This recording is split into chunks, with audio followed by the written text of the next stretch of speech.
If you've been on YouTube long enough, you would know this YouTuber when I say his name, Markiplier. He directed and starred in a movie called Iron Lung. It is a movie video game adaptation turned to movie from the game Iron Lung. I don't know the game at all. I couldn't tell you what the game is about, but assuming from what I've watched the movie, I think the game is this like eldritch horror like game where you go around in this submarine trying to find them. But beyond that, I couldn't tell you exactly why or what the whole like task that you have to do in that game, like what role it is and whatnot. I couldn't tell you that part. I'm not a fan of eldritch horror. I'm not really into eldritch horror, so just seeing that in this film already made me think this might not be a film that I would enjoy.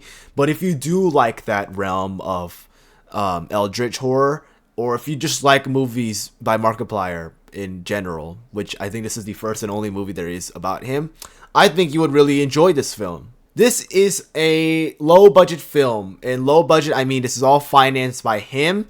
This is a passion project apparently in which he directs and stars in the movie. He produced the movie. So this isn't really your average like horror film. It's not really a movie that you would expect to see in all theaters. But it was, I guess it was just kind of shown enough through like multiple outlets in which AMC does play this. I don't know about Regal or Cinemark. I'm assuming they do. And given with that, he has told everyone not to talk about spoilers for this film. He wants everyone to enjoy it, especially his fans of his YouTube content and people who've known him for his Let's Play series with FNAF or just other games in general, like horror games and whatnot. He really wants everyone to watch this. And as the smallest YouTuber on this platform, I am not going to talk about spoilers because there's really not much to say about this movie because I honestly didn't really enjoy it. I didn't like for what it was worth my time.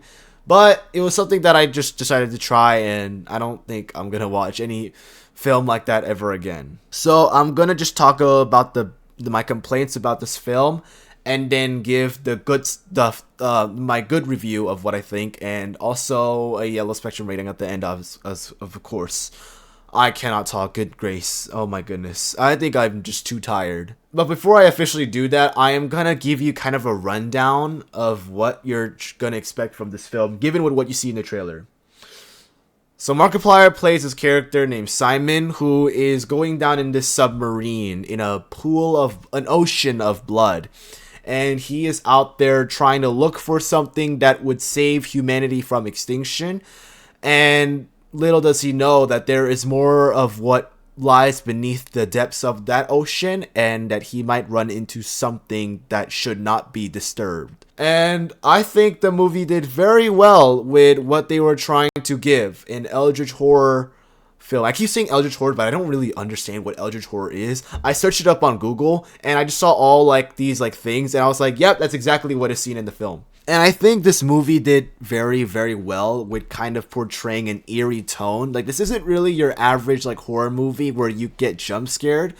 There's honestly really no jump scares to this. This is only just gives you an unsettling tone about this, which they do use heavily with sounds to portray that tone and really set the mood, which I think they did very well with. Before I talk about more of the good things about it, I'll just quickly address the bad stuff. The bad stuff was, unfortunately, how they mix the sounds when it comes to people talking. So Simon is talking to this person on the intercom about whatever whatnot, but he's also interacting with other characters in the background in which you can't really hear who is saying what and what is being said, considering either both of them are speaking in the same decibel range, or if it's a person that they want you to really hear from is completely overshadowed by the other person talking.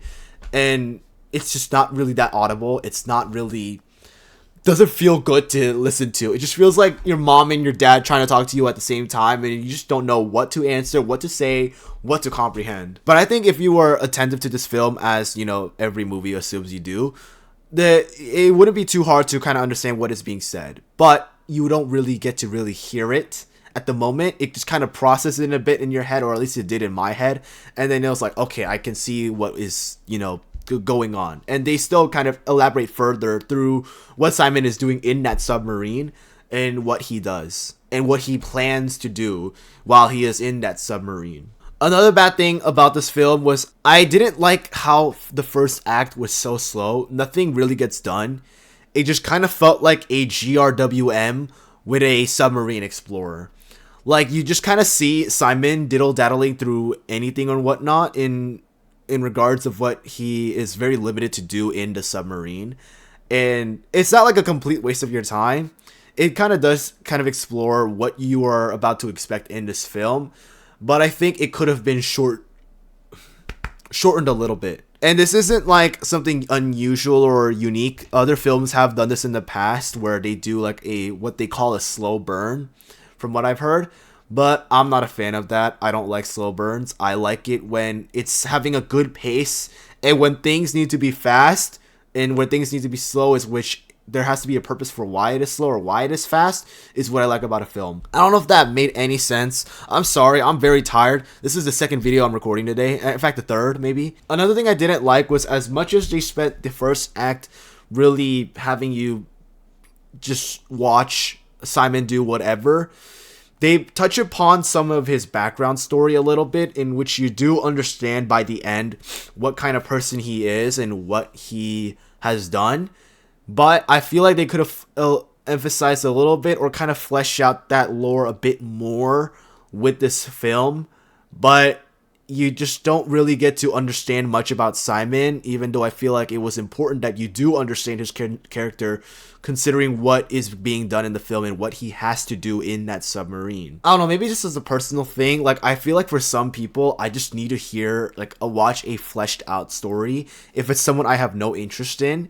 Like, if you are able to be interesting enough without a backstory, then I don't really need it. But this is someone who I don't know about, don't really care about, so I feel like I did need to see that. And I feel like anyone who decides to watch this film, like if you're not a Markiplier fan or if you don't know Iron Lung, I feel like this film should somewhat cater to regular folks like me and kind of give some more background, even if the game doesn't explore that, which I do know this is a video game adaptation at the end of the day, but I think they could have done a little bit of flexibility in also catering to the general audience as well. But other than that, there's really not much to say. I think the film did, you know, a good job in what it wanted to do, catering to the Iron Lung fans or fans of Markiplier who want to see him in this like movie in an acting like role.